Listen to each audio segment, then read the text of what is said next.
right here. So a pillow below the chest, a pillow below the pelvis, and the abdomen is lying free. So the patient is breathing by abdominal excursions. So I feel the spine, I feel the iliac crest, and I mark the iliac crest and the 12th and the 11th ribs.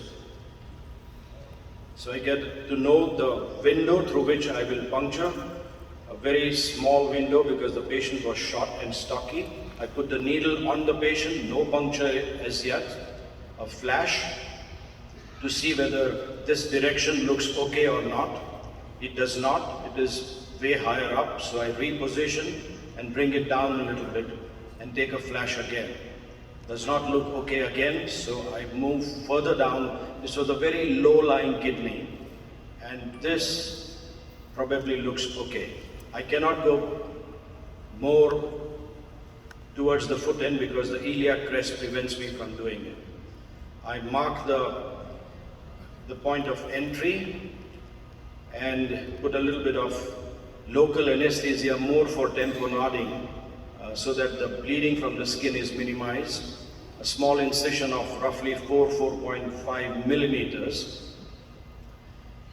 Because of the tamponading, you can see that there is very little bleeding from the wound. I use blood of the patient as a marker ink, dip the needle in that blood and draw a line. So this is my direction of puncture, which I confirm by a flash. So this is the direction of puncture. I know the direction, but I don't know the depth. So the direction is decided by antero-posterior view, which I call it as plane 1. So this is plane 1, which gives me the direction, and this is plane 2, which is a 40 degrees still towards the foot end. The x-rays cut the patient obliquely, and that gives me the depth. So I use two planes to reach the exact spot that I want to, the tip of the calyx. So by experience, I know the direction, so I put the needle in. Looks okay to me on plane 1, but I check on plane 2, and when I check on plane 2, it's too deep. So that's a caution for people using just one plane. So I bring the needle out, make it go a little superficial.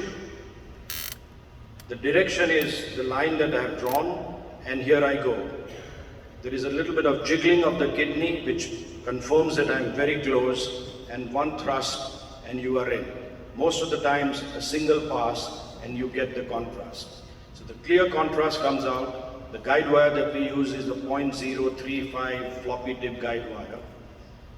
The parking is quite okay. First dilator is 8 French Teflon dilator, and I exchange it with the second, which is 14 French, a little bit of jelly which will allow me to slide the dilator with ease into the pelvic calyceal system. I confirm it by fluoro, and this is a plastic drape, less than $2 a piece, no fancy draping, which will collect the saline and take it into the bucket. So can we run the next slide? Okay, so let me show you the UMP equipments now. Slides don't move. Okay, so these are the equipments. The telescope is just a 1 millimeter size telescope. The sheets are two sizes, 13 French outer diameter and 11 French outer diameter. If I take the close-up view, next slide. This is the close-up view. The 13 French is green coded, the 11 French is yellow coded. Next slide. And let me run this video of how the UMP equipments are used. So I have selected in this case a 13 French sheet, which is green coded, and the obturator. The obturator also is green coded, but the obturator shaft is not a solid rod, it's a hollow rod. through which, so this is a green coated obturator, but the shaft is a hollow rod through which I will pass the guide wire.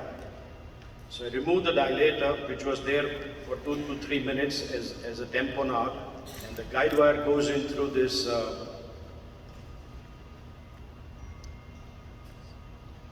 sheath, and I bring the sheath closer to the patient, apply a little bit of jelly so that it slides in very easily, and by a gentle back and forth twisting motion, I bring the sheath, the external, the outer sheath or the whirlpool sheath into the system, and I confirm it by a flash. So the sheath is very much in position and clear contrast comes out. And now I bring the telescope from the sheath, the protective sheath. The telescope is rather fragile, so it should always be in a sheath or in the inner sheath. Now that I'm putting it in the inner sheath, and the assembly is ready. So this irrigation port is connected to irrigation, and the green nipple will allow the laser fiber to be introduced. There is only gravity irrigation, no pump, no special equipments required. No pump. You're probably going to show us here, Janak, but are you leaving that wire in the entire case as a safety, or take it out? No, there is unfortunately no safety guide wire, because the safety guide wire which goes outside the sheath may create a problem with the whirlpool effect. So we don't have a safety guide wire, but this is done once you have gone through a few PCNLs. You are almost an expert that inadvertently, if you come out, you will be very comfortable to go back inside. Okay. Next slide. So now let me show you the disintegration.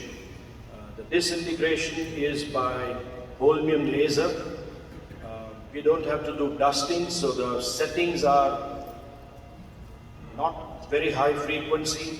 1 joule, 10 hertz frequency is enough to produce these fragments. And you can see that we started 10 past 1, and the fragments of about 1.5 millimeters are created. We are not wasting time dusting the stone, because we are going to evacuate all the fragments. We are not going to leave behind the fragments, and therefore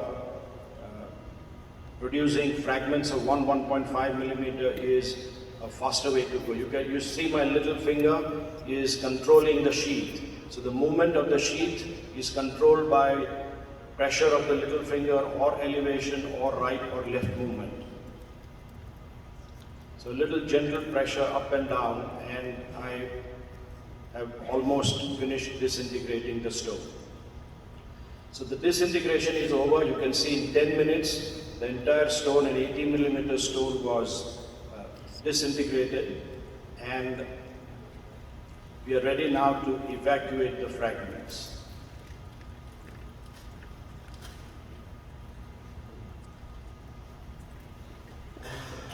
Now we have started using the thulium also with a short pulse, which makes the procedure go rather fast, and therefore we are increasing the indication to almost 2.5 centimeters.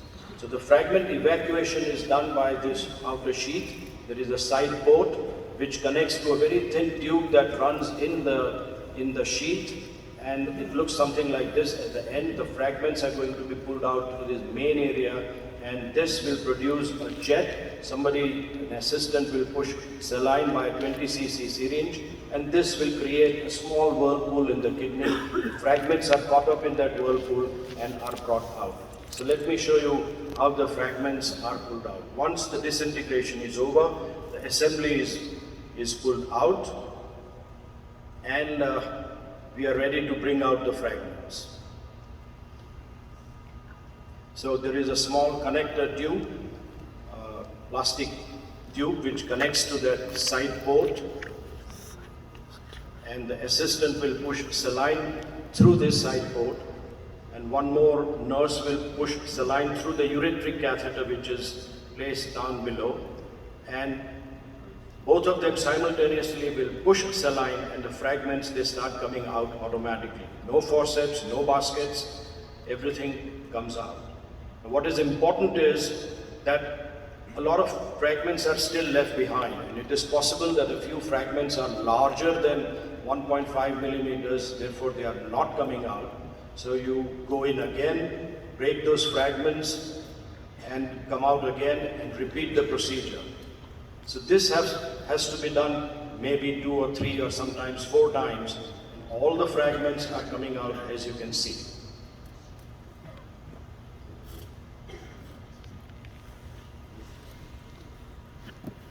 So this is evacuation of the fragments. And finally the exit strategy. So once you are done with it, you check on the fluoro that the patient is stone free. Make sure that you repeat this procedure 3-4 times. And finally, this plastic sheet is removed. We decide whether we want to put a nephrostomy, which is an 8 French feeding tube, a very soft feeding tube, which will be left behind for 12 hours, 14 hours. A guide wire is put in. We want to be sure that if we want to put a nephrostomy, the guide wire is inside, and we pull out the sheath. The sheath is pulled out. You can see that there is a little bit of bleeding, which obviously happens because you have gone through the muscles. There could be a little bit of parenchymal bleeding. Nothing significant. Press it for a minute or so, and if the bleeding continues, then you decide that you will put a nephrostomy. But another pressure of another 3 to 4 minutes, most of the times the bleeding stops completely. Thank you, Janak. We need to stop. Yeah. So thank you.